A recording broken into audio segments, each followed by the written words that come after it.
Thank you for watching this Last Mile Profits video.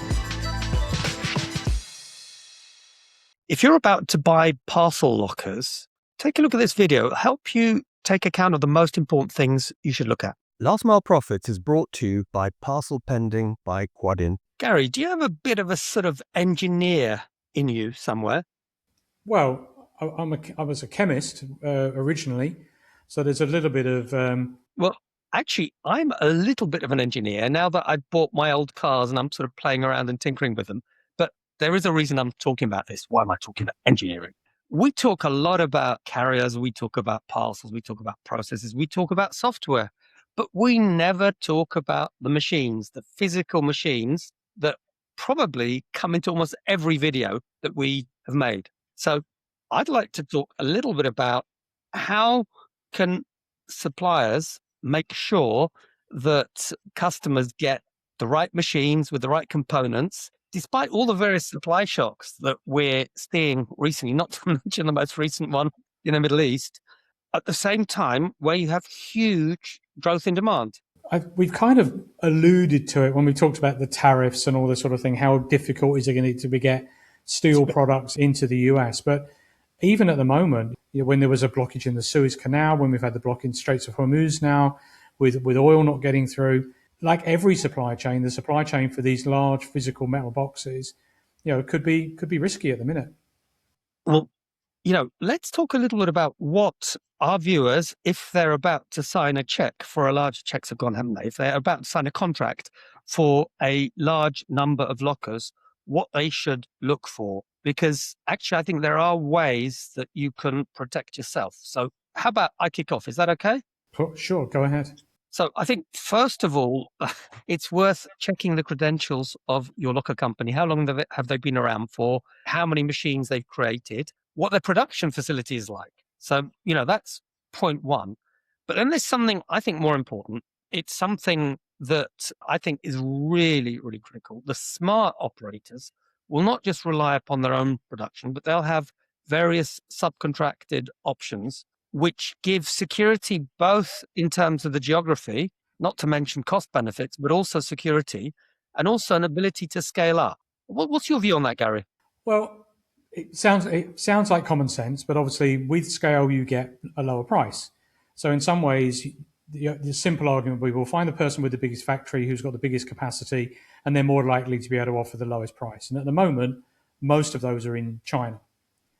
Now, there are European sources and nearshore sources for lockers, but I think it's really challenging for them, any of them, and I'm not picking one out in particular, to compete with the price of the Chinese. Chinese brings the risk. You know what? And it's true, because if I were to look at the biggest players in Europe, I would say probably, maybe not half, less than half, but let's say roughly half. Our viewers may not know this, but they actually do have Chinese kit already. And the other half will have assorted European kits. Some will be in actually quite high cost markets where they produce. Some will be outsourced. And I'd actually argue that if you have a good outsourcing plan, so a good example, one of the producers that we both know, is they've got production in Eastern Europe, which is relatively low cost and high quality. It's not going to be as cheap as China, but it will be, I would say, a good halfway house.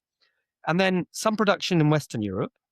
And I think that, Gary, you're right. Although you don't get the full volume, lockers are quite expensive to transport. I can't remember the figures, but I was looking, I don't know if it wasn't for you that you asked me to look at some project where lockers had to be transported. It's bloody expensive. Yeah, so I think it's 39 towers in a standard container. And so when you're looking at, it could be $3,500 to ship a container back from China, that is actually material impact on the cost of the locker. Do you know the worst thing you can do to a locker module before you transport it? Tell me. Put a canopy on it, put a roof on it. And the stupidest thing I've ever seen is when they've designed a locker that the roof was integral. So you literally double the transportation cost overnight. So there's tons of things you can do even in the design stage to mitigate some of this risk. Well, actually, this is actually really quite clever, because this is sort of IKEA type thing, what they do with furniture, with the flat packs and everything, that actually a lot could be done to optimize for transport by thinking ahead.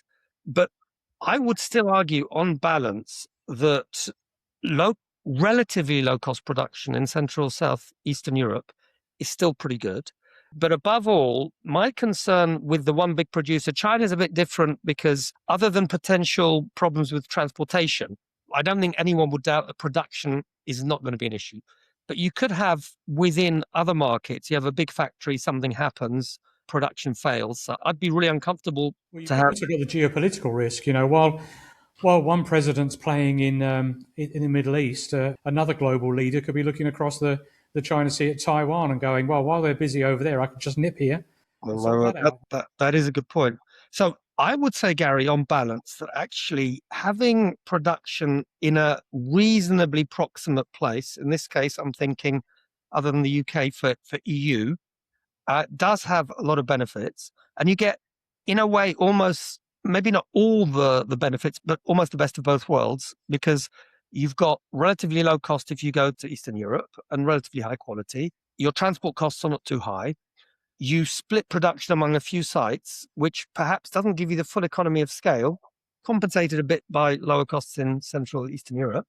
But you also minimize risk if something happens in any one geography. Well, the other thing you do is you halve the time from placing your order to getting your first locker. Anything you order from the Far East is going to be 2 months on the water at least. And that's if you've got an efficient route and no disruption. So you instead of waiting, placing an order, waiting for a production slot, having it built, shipping it, and receiving it, you go from sort of 4 or 5 months down to 2 to 3 months. Now, in the long term, that might not be very important, but in the short term, when you're trying to do a proof of concept, it could make a massive difference. You're impatient, bored, waiting for results, waiting to know what's happening. You're going to get stuff on the ground more quickly as well. And the other thing, Gary, I don't know if you've had experience with this, but my experience with China is the following, that if you want mass production, it's brilliant. You won't get it cheaper, and it's going to be pretty good. But if you want smaller, let's say, pilot runs, it's much more complicated, to explain, to make that happen. It's much easier to do that in a place like Central Eastern Europe. Have you had any experience with that? Yeah, I think there's a little bit of that. And I think it's feeling your way into it with a relatively local manufacturer seems to make a lot of sense for a lot of people. And without naming carriers, I know from first-hand experience that's what they've done. But when they gain in their confidence and they don't need the local support so much, then maybe you look to change your second round supplier and go for that mass manufacturer. You might do 500 with a local firm or nearshore, relatively local firm. But when you want 5,000, it's very hard to make an economic argument not to buy them from China. Well, really interesting discussion. I'm still in the European camp. Let's see. We can't always agree, Gary, can we? And I'd remind everyone that if you have to take a buying decision, then Last Mile Experts have a super out-of-home handbook, which is supposed to help taking decisions like this. A new version is about to come out soon. And on top of that, if anyone has comments, good experiences, bad experiences, maybe they can confirm that actually China is the right place, or maybe not, please share it with us. And as usual, if you've enjoyed the video, please press like and subscribe. Helps us keep these videos free for you. Gary, as usual, great talking. See you soon. Bye. Gary, I was looking at the subscriptions and realized that a huge number of our audience actually don't subscribe to watch our videos.